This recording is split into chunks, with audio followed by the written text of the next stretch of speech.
Gloire à ton nom, Seigneur. Merci pour le Saint-Esprit. Au nom de Jésus-Christ. Amen. Amen. Amen. Amen. Voilà, que Dieu soit loué. Nous sommes en train de voir donc la tentation. Comment est-ce que le tentateur, donc l'ennemi, tente les enfants de Dieu et dans quel but? Et précisément, nous sommes en train de voir un type de chrétien, parce qu'il y en a deux types. Il y a des chrétiens spirituels, il y a des chrétiens charnels. Et donc, nous sommes en train de voir ce qui fait que les chrétiens charnels se livrent au péché.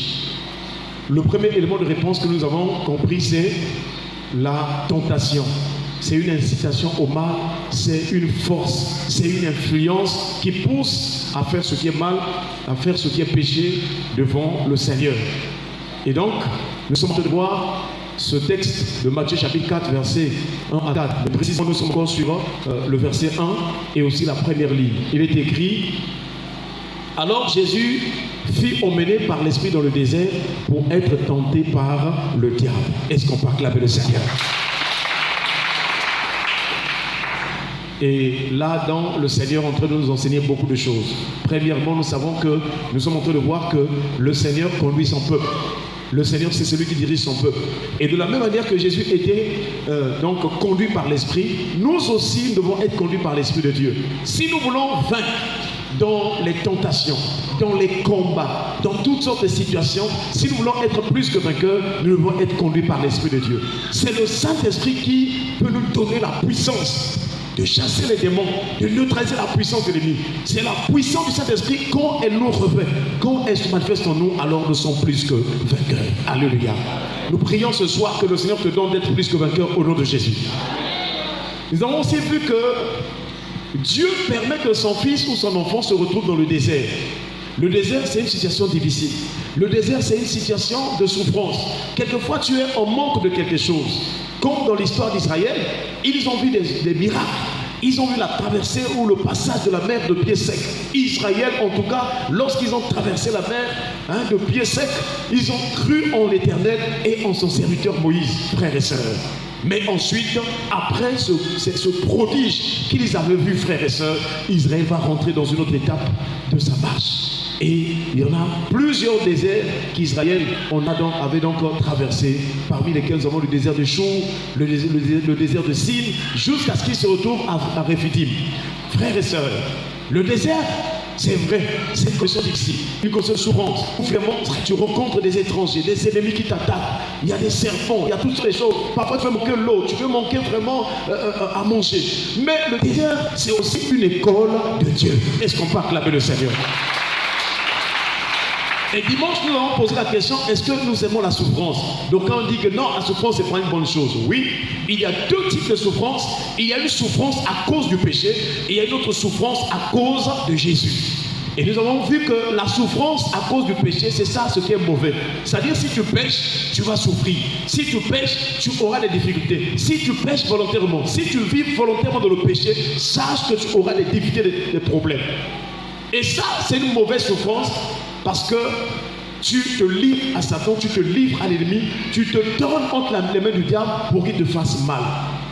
Et nous avons vu aussi que la bonne souffrance, c'est souffrir pour Jésus, c'est souffrir avec le Christ. Et cela veut dire que lorsque tu es tenté, tu préfères manquer quelque chose pour plaire au Seigneur. Lorsque les mauvais désirs veulent monter en toi, tu préfères te contenir. Il y a une fille qui veut que tu couches avec elle, tu préfères refuser. Tu souffres dans la chair parce que c'est un plaisir d'aller coucher avec une femme ou une fille ou une personne. Mais tu refuses, tu souffres contre toi-même pour plaire au Seigneur. Voilà cette souffrance qui nous conduira dans la gloire. Joseph en est un exemple. La femme de son maître, la femme de Potiphar voulait vraiment que Joseph couche avec lui. Ils n'étaient qu'à deux dans la maison. À deux, s'il vous plaît, frères et sœurs. Mais Joseph, à cause de la crainte de Dieu, il a dit, je ne peux pas commettre un aussi grand mal. Est-ce qu'on peut acclamer le Seigneur? Quelle que soit la jouissance du péché que tu vas rencontrer, c'est un mal devant Dieu. Quelle que soit l'occasion de ce que tu vas faire, si c'est un péché, même si tu vas gagner beaucoup d'argent, c'est un mal devant Dieu. Malheureusement, si tu sèmes le mal, toi aussi tu récolteras le mal. Voilà pourquoi nous devons comprendre les deux types de souffrance. Et donc, si tu traverses le désert, si tu traverses la souffrance, pose-toi la question, est-ce que je souffre parce que je pêche volontairement? Même là aussi, Dieu peut te sauver. ou bien je souffre parce que je crains Dieu. Et la vraie tristesse, c'est la tristesse selon Dieu. Mais la tristesse selon le monde produit la mort, tandis que la tristesse selon Dieu produit donc la repentance. Frères et sœurs, nous avons donc compris que Dieu conduit son peuple. Et avec Élézer de Damas, nous avons vu que Dieu avait conduit Élézer de Damas dans la maison des frères de son Seigneur. Alléluia. C'est là où nous avons compris que le but de Dieu quand il nous conduit, même s'il te fait passer par le désert, même si tu traverses des moments difficiles, pendant que tu es en train de venir prier, il y a des situations parfois qui augmentent en intensité, des problèmes arrivent. Si tu es avec Dieu, sache que Dieu te donnera la victoire. Ça marchera, c'est une question de temps. Dis à celui qui est à tes côtés, c'est une question de temps. Alléluia. Dieu aussi a son calendrier. Pendant que tu dis que depuis hier je n'ai pas encore mangé, depuis avant-hier vraiment, depuis que vraiment, ça c'est toi qui calcules selon les calendriers des hommes. Mais j'aimerais te dire, Dieu aussi a son calendrier. Et nous prions que le temps convenable vienne en ta faveur au nom de Jésus. Que le Seigneur te bénisse au nom de Jésus. Qu'il te visite au nom de Jésus. Qu'il te fasse grâce au nom de Jésus. Qu'il t'accorde la grâce au nom de Jésus. Qu'il te bénisse abondamment au nom de Jésus. Qu'il te fasse voir la gloire de Dieu au nom de Jésus. Que la main du Seigneur te fasse monter, monter, monter. Car il a dit, mon serviteur s'élèvera, il montera plus haut. Est-ce qu'on peut acclamer le Seigneur? Donc Dieu nous conduit dans sa maison. Quelles sont les choses, quels sont les éléments, qu'est-ce qu'on peut trouver dans la maison de Dieu? Quelles sont les bénédictions, quelles sont les grâces et les faveurs que nous pouvons trouver dans la maison de Dieu? Frères et sœurs, ce soir nous voulons voir encore un autre psaume où on nous parle de la maison de Dieu. Nous sommes dans le psaume 52, le verset 10. Le psaume 52, le verset 10, il est écrit: et moi, je suis dans la maison de Dieu, comme un olivier verdoyant. Je me confie dans la bonté de Dieu éternellement et à jamais. Est-ce qu'on peut acclamer le Seigneur? Donc, quand nous lisons les psalmistes, excusez-moi, frères et sœurs, nous voyons que ce sont des gens, frères et sœurs, des gens qui avaient expérimenté la marche avec Dieu, Ils avaient compris, ils avaient connu le Seigneur. Ils étaient connus de Dieu. Les psalmistes, quand ils parlaient de Dieu, c'est de tout leur cœur. Et Dieu veut aussi que toi, quand tu pries, quand tu parles de Dieu, tu dois parler avec beaucoup d'assurance. Tu dois parler avec beaucoup de foi. Tu dois parler avec beaucoup de cœur, avec tout ton cœur. Que Dieu est la vérité, que Dieu guérit, que Dieu visite, que Dieu change les temps et les circonstances. Je t'assure, mon frère, ma soeur, si tu as la foi, tu as l'espérance, tu as l'amour envers Dieu, sache que ça marchera. Alléluia. Que le Seigneur te remplisse la foi au nom de Jésus. Qu'il te remplisse de l'espérance au nom de Jésus. Qu'il te remplisse l'amour au nom de Jésus. Donc le psalmiste dit que, et moi, je suis dans la maison de Dieu comme un olivier verdoyant. Et la question que je voudrais te poser, tu es où? Où est ton cœur? Où est ton âme? Le signe que tu es dans la maison de Dieu, tu dois aimer la prière. En tout temps, en toute circonstance, en tout lieu, tu dois être en prière. Parce que Jésus a dit, ma maison sera appelée une maison de prière. Prière. En tout temps, prie. Le matin, nous avons dit que évite les débats, évite les causeries inutiles, évite un perdre temps. Toi, ce qui t'intéresse, c'est prier. Par rapport à ce que tu vois, par rapport à ce que tu remarques, par rapport à ce que tu entends, par rapport à ce que tu constates, par rapport à ta relation avec Dieu, par rapport à ce que Dieu te montre dans des sens, dans des visions. Toi, ton problème, c'est prier. Sois un intercesseur au nom de Jésus. Sois un homme, une femme de prière au nom de Jésus. Sois efficace dans la prière au nom de Jésus. Que ta prière déplace les montagnes par la foi au nom de Jésus. Frères et sœurs, la prière, c'est la maison de Dieu. Et nous avons vu avec David, il aimait la présence de Dieu. Son âme était assoiffée d'être dans la présence du Seigneur. Est-ce que ton cœur est assoiffé d'être dans la présence de Dieu? C'est là où est le problème. Nous donnons à Dieu quelques minutes, ou peut-être 2 heures ou 2h30. Mais en fait, dans les 24 heures que nous avons le jour, combien de temps nous donnons au Seigneur? Nous donnons à peine peut-être 2 heures, pour certains peut-être 15 minutes. À la maison, nous parlons, peut-être c'est 5 minutes que nous donnons au Seigneur. Mais Dieu veut nous voir dans sa présence. Le matin, nous avons vu avec le prophète Élie, qu'est-ce qui a fait que Élie, malgré que c'était le temps du désert, c'était le temps de la sécheresse, c'était le temps où pendant 3 ans et 6 mois, il n'y avait pas d'eau, il n'y avait pas de nourriture. Mais qu'est-ce qui a fait que le prophète Élie, qu'il ait toujours à manger? Élie dit que moi je suis le prophète qui se tient devant Dieu. Alléluia. Il s'est tenu devant le Seigneur. Donc frères et sœurs, ici le psalmiste nous dit que moi, il dit et moi je suis dans la maison de Dieu comme un olivier verdoyant. Est-ce qu'on peut acclamer le Seigneur? Tu es dans la maison de Dieu, mais comment? Avec quelle identité? Dans la maison de Dieu. Quand tu viens prier, quand Dieu nous voit tel que nous sommes là ce soir, comment est-ce que Dieu te voit? Tu as quelle identité? Tu es qui? Qu'est-ce qui te trouve dans ton cœur? Quand Dieu te voit, il voit ton cœur. Est-ce que tu es un olivier ou bien tu es autre chose? Est-ce que tu es un olivier ou bien tu es des épines? Il y a des gens qui viennent prier, mais ce sont des épines. C'est-à-dire qu'ils sont dérangés de la prière. Ils ne veulent pas aussi que les autres prient assez. Ils sont fatigués. Ils veulent, c'est-à-dire que c'est comme si la prière leur dérange.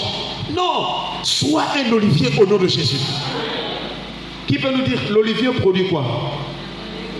Des olives, mais précisément, des olives, on peut produire quoi? L'huile. On acclame le Seigneur. Que le Seigneur te donne de produire l'huile au nom de Jésus. Frères et sœurs, les vierges sages pour aller au ciel. Le signe aussi que qu'elles sont sages, c'est parce qu'ils ont quoi? Ils ont l'huile.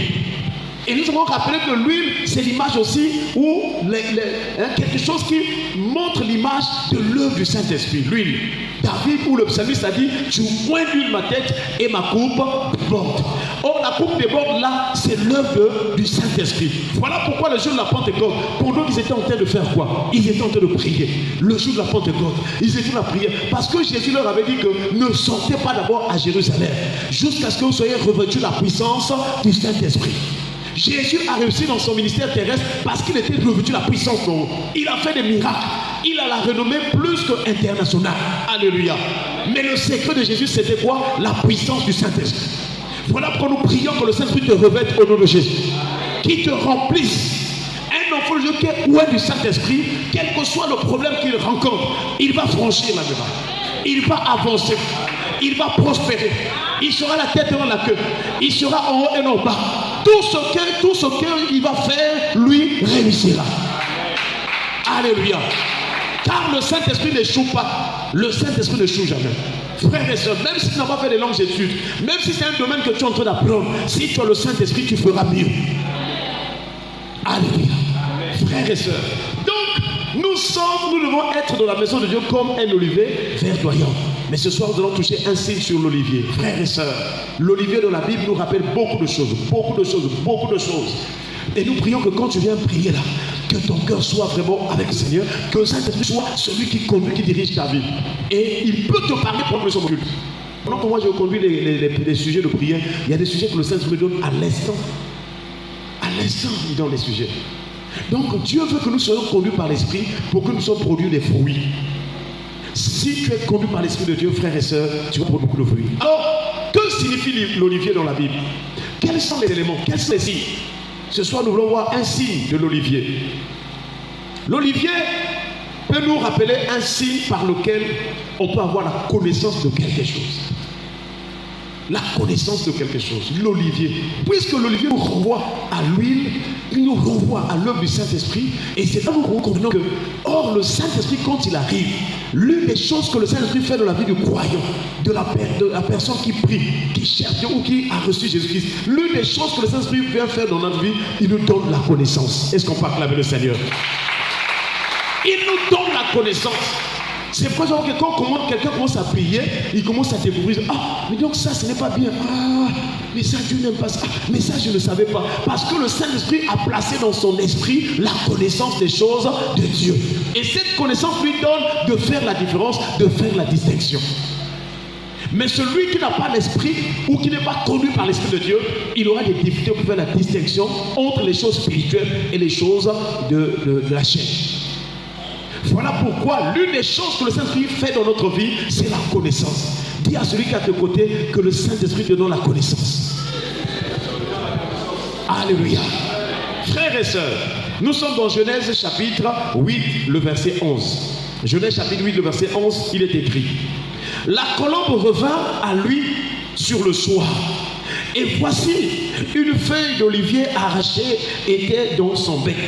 Noé connut ainsi que les eaux avaient diminué sur la terre. Est-ce qu'on peut acclamer le Seigneur?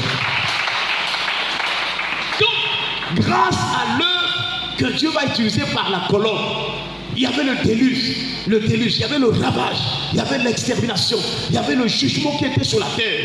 Et tous ceux qui n'étaient pas rentrés dans l'arche étaient morts, ils avaient péri. Or, Jésus a dit que ce qui arrivera du temps de Noé arrivera pareillement. Donc, il y a un jugement qui arrive dans ce monde, je vous assure.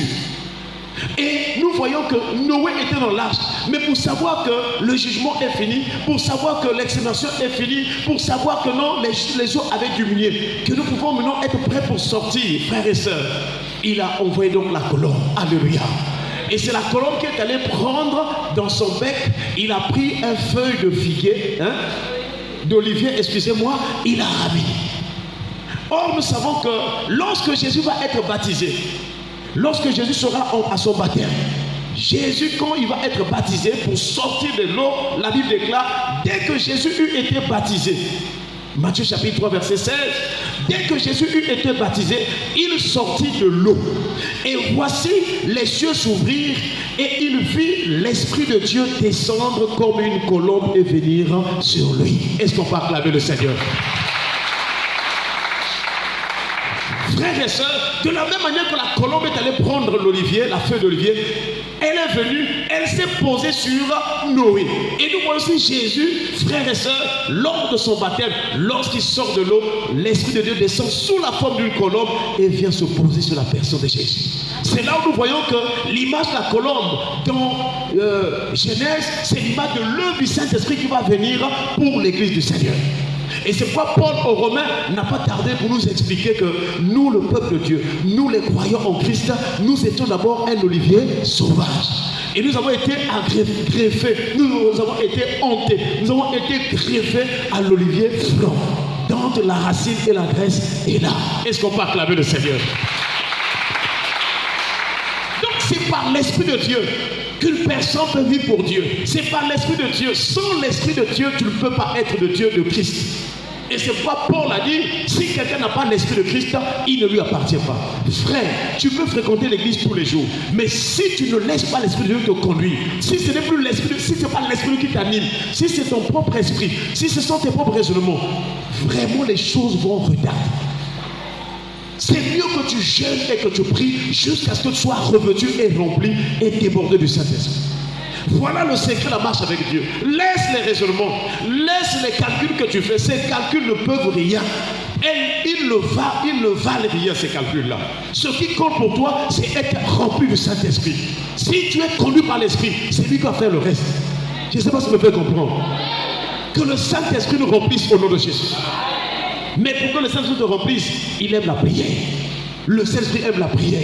C'est pendant qu'il priait le jour de la Pentecôte que tout à coup, il vient du ciel un bruit, comme celui d'un vent impétueux, et il remplit le lieu où ils étaient assis.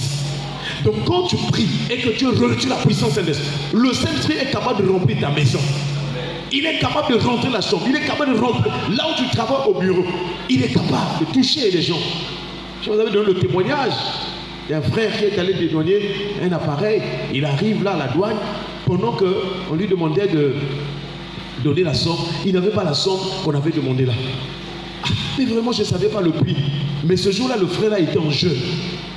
Et pendant qu'il priait, mais Seigneur, je suis venu pour dédouaner là, mais je n'ai pas le prix, je ne savais pas le barème, le prix qu'il faut donner. Mais comment je me fais?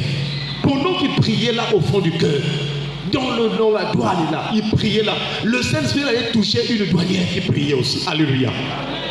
Et depuis là-bas, elle est sortie, elle est venue plaider pour la cause de ce frère-là. Et on lui a compris, et puis voilà, on lui a donné vraiment la marchandise. Mais qui a fait cela? Le Saint-Esprit. Si tu as le Saint-Esprit, il va attirer des choses, il va faire des choses dans ta vie.